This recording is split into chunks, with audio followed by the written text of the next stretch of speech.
Urodziłam się w Myszakowie 26 stycznia 1924 roku. To była gmina Ludwipol, powiat Kostopol na Wolyniu. Nasz dom stał pośród lasu, jeden jedyny dom. Były olbrzymie lasy i tylko jeden jedyny dom. Ja chodziłam do szkoły 5 kilometrów. Taki pagórek był, dość długi. To były sosny i było bardzo dużo azalii, takiej żółtej azalii. I co jakiś czas były tylko tabliczki stop azalie, stop azalie. Jak chodziłam do szkoły, to musiałam szybko przebiegać przez ten obszar azalii, bo to bardzo pachniała ta azalia. Tam jakby posiedział godzinę, dwie, to by chyba nie wstał. Taki miał zapach te kwiaty. Myśmy mieszkali w pasie granicznym. Od naszego domu do granicy rosyjskiej było 500 metrów. Myśmy bolszewików widzieli codziennie, żołnierzy ruskich. W 1918 roku, jak granica polska powstawała, to majątek mojego dziadka, czyli majątek mojego ojca, a mojego dziadka, został podzielony tak w poprzek, na pół. Dom dziadków został po ruskiej stronie. To nie było daleko, było widać ten dom i zabudowania gospodarcze. No i dziadek czasem nocą przychodził do nas. Piackówka się nazywała ta wieś, gdzie dziadek mieszkał. Ale później, nie wiem jakim sposobem ten ojciec się tam znalazł, na spotkanie ze swoim ojcem, czyli z moim dziadkiem. No i w tym czasie porwali go Rosjanie. Do dziś dnia nie wiemy, co się z nim stało. My byli sieroty, wychowywaliśmy się bez ojca. W 1937 roku mieszkaliśmy w innej wiosce w ogóle. Ujście się nazywało. Rzeka Słucz płynęła. Ujście to była już ukraińska wieś, bardzo duża. Kilometr prawie się ciągnęła. Najbliższy to nasz sąsiad był, nazywał się Talymon. Ukrainiec. Nie był przyjemny, to znaczy żyliśmy w zgodzie, ale nigdy nie rozmawiał, nigdy nie zapytał, skąd jesteście, czy coś. Natomiast drugi dom to był Michaśko, na niego mówili. Musiał być Michał po polsku. To byli ludzie starsi i bardzo przyjemni. Ja mówię o Ukraińcach. Taki człowiek z duszą, jak to się mówi. Jak Rosjanie weszli, to było huczne takie. Ludzie wiedzieli, bo oni hurra szli, krzyczeli z radości. Rosjanie oczywiście. Jak Ruscy weszli, to myśmy już nie byli sami, bo mama drugiego męża miała. On był gajowym.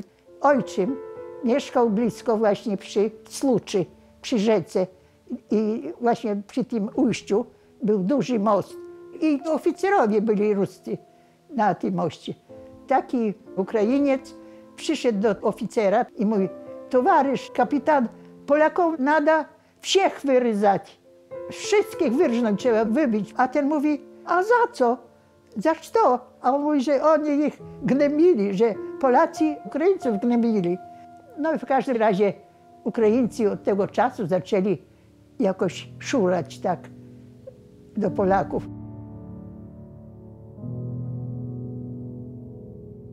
Miałam 18 lat, poznałam swojego męża. Mój mąż wychowywał się w Lublinie i tam chodził do szkoły zawodowej, tam zrobił maturę, a później mieszkał w Warszawie. I tam znalazł pracę, tam zmobilizowali Polaków. Mąż należał do 27. Dywizji Piechoty i jechali z Warszawy do Równego, bo to była ich jednostka. Tam mieli dostać umundurowanie. No i Niemcy bombardowali ten pociąg przed samym Równym. Lokomotywa już wjeżdżała do miasta, do Równego. Cały pociąg rozbity, całe wagony, wszystko rozwalone i każdy niech się ratuje jak może. Mój mąż był najładniejszy ze wsi. Był bardzo przystojny, miał takie falowane włosy. W 1942 roku, 10 września, wychodziłam za mąż. Później jakoś zjawił się Niemiec tej miejscowości, gdzie brałam ślub, z Dermanki. Widocznie dowiedział się. No i przyjechał tam do nas na to wesele. Zdjął pas, pistolet z tego pasa, czapkę swoją i oddał mnie, pannie młodej. Powiedział, że on daje w moje ręce i wierzy, że nic się nie stanie. I ten Niemiec sobie zażyczył, jak zagrają, to żeby nikt nie poszedł do tańca, tylko on chce z panną młodą zatańczyć. A do ludzi to tak nie docierało. I jak tylko zagrali, to mnóstwo na podłogę do tańca się włożyło. To on tak czekał jeden raz, drugi raz. Wstał, chciał wyjść. Wszyscy się ruszyli znowuż do tańca. On się zdenerwował, a ludzie nie zwracali uwagi. To on wziął pistolet i strzelał. Bu, bu, bu, bu, bu. Boże, ludzie uciekali drzwiami, oknami. Ale na szczęście, że nikogo nie trafił. I odjechał. A jego obstawa to było 2 Ukraińców. Po weselu ja poszłam do męża domu. Dom był zupełnie na uboczu Lubomirki. I to właśnie tam napadli nas Ukraińcy. Okrążyli 3 wsie, a myśmy spali, bo to była 4. godzina nad ranem.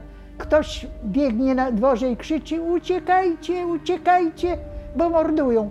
Myśmy wyskoczyli z mężem z łóżek, na dwór wyskoczyliśmy, była taka studnia. Przybiegliśmy do tej studni, złapaliśmy się za studnię, trzymamy się, bo to tak człowiek wybiegł z łóżka, to taki oszołomiony.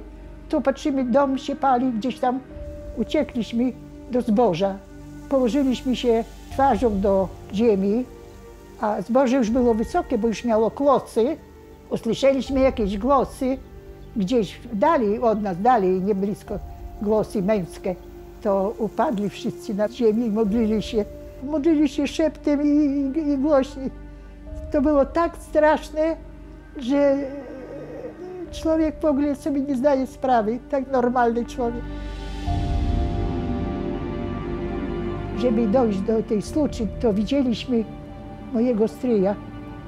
Rozwalony leżał tak, ten cały brzuch rozwalony, wszystkie wnętrzności to. A tylko oczu nie było. Ja pamiętam, że tylko dusiłam się. Ja tego nie mogę zapomnieć nigdy. To już był trup, zamordowany przez Ukraińców.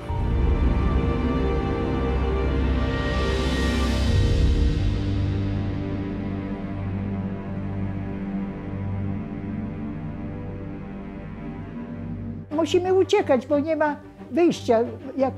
Teraz jest ta po prostu możliwość, żeby przez tą Słucz przejść, bo to była dość szeroka rzeka, a nie wszyscy umieli pływać. Ja też nie umiałam. To dzięki też takiemu jednemu Ukraińcowi. Był bardzo dobry. To byli biedni ludzie. Mama im zawsze szyła, tym dzieciom. To byli przyjaźni. Powiedział mamie, gdzie jest najpłytsza rzeka i znajdziemy w takich zaroślach łódkę. Usiedliśmy, mama w jednym końcu, ja w drugim. Przeżegnaliśmy się i rękami płynęliśmy przez tą Słucz. Wiosłowaliśmy, bo nie było wiosła. Przypłynęliśmy jakoś szczęśliwie na drugi brzeg. Upadliśmy z mamą na piach i tak przeleżeliśmy chwilę, nie wiem ile. I później zerwaliśmy się na równe nogi i uciekliśmy do lasu, bo tam był olbrzymi las. I dotarliśmy do takiej wioseczki. Berezówka się nazywała ta wioska. Tam była strażnica wojskowa polska, ale nie było Polaków. To tam było w tej strażnicy trochę jedzenia z piżarni. Była mąka, była kasza, w beczkach takie przetwory, sery, masło. I myśmy tam przeczekali parę dni. No i właśnie tam na tej Berezówce powstała taka narada, żeby mężczyźni zgłosili się do polskiego wojska. I wyszła taka inicjatywa rządowa, że Polaków przesiedlają z terenów zajętych przez Rosję do Polski. Myśmy się zgłosili z mamą pierwsi.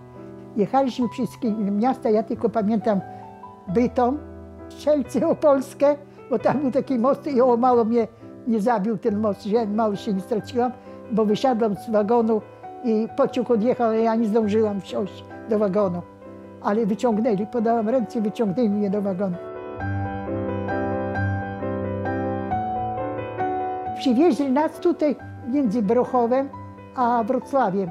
Dowiedziałam się, że nasi żołnierze są w Sieradzu koło Łodzi. To ja i jeszcze dwie kobiety ze mną przeszli przez cały Wrocław od Brochowa w takich papciach, bo to było lato. Szliśmy na pieszo do Psiego Pola przez cały Wrocław po tych ruinach Wrocławia i dotarliśmy do torów kolejowych. To ja tak te buty podarłam, że mi krew z palców leciała. Poraniłam sobie nogi o kamienie, o cegły i o te ruiny. Wsiedliśmy na pociąg, który jechał do Łodzi. I dotarliśmy do Sieradza. Idę tak prosto, patrzę, w bramę trafiłam, patrzę, leży żołnierz, tak plecami, tak tył głowy jego zobaczyłam. Ale później się odwrócił, trzymał w ręku płaszcz i guzik albo coś szył. Tak ciągnął nić. O Boże. Ja zobaczyłam, a to był mój mąż.